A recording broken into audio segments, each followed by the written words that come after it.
Va Machado, mete el centro al medio, al punto del penal, cabecea, va, atención, le quedó. ¡Gol! ¡Gol!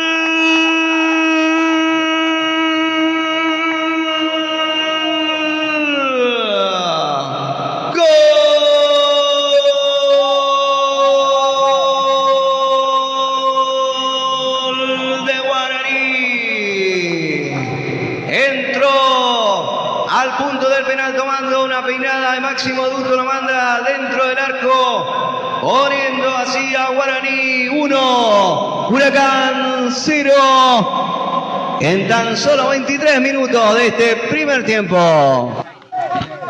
Atención, Del Valle le pega, buscando a Márquez que se fue arriba, ahí le queda la pelota, ¡gol! ¡Gol!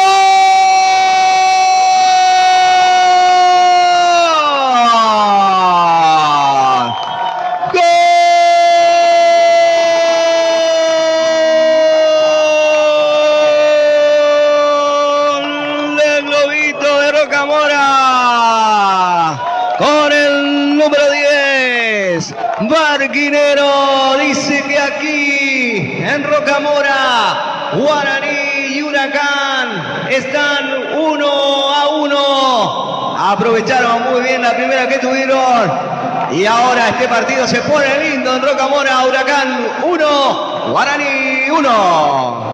Atentos, ya estaremos con los mensajes. Viene el centro, sale a cortar Ríos, pelotazo. La pelota le queda. ¡Gol!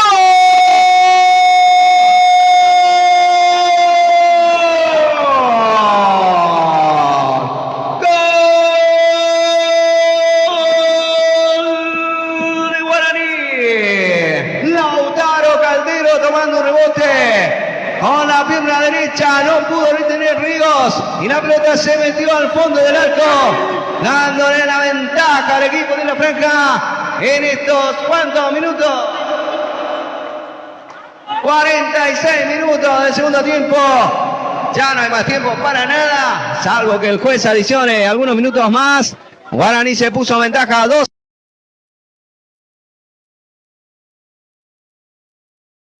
Máximo Duto, ¿cómo estás? ¿Cómo estamos? ¿Todo bien? Un gusto. Hace mucho no los veía por las canchas. ¿Qué tal cómo viviste el triunfo de hoy? Y fue un partido muy duro, la verdad. Se hace muy duro las canchas. Se corre mucho, se mete mucho. La pelota juega poco por abajo. Pero bueno, lo trabajamos el partido. No supimos primero mantener el resultado del 1-0, pero después lo supimos trabajar. Cómo se iba presentando las oportunidades y los desafíos que se nos presentaban.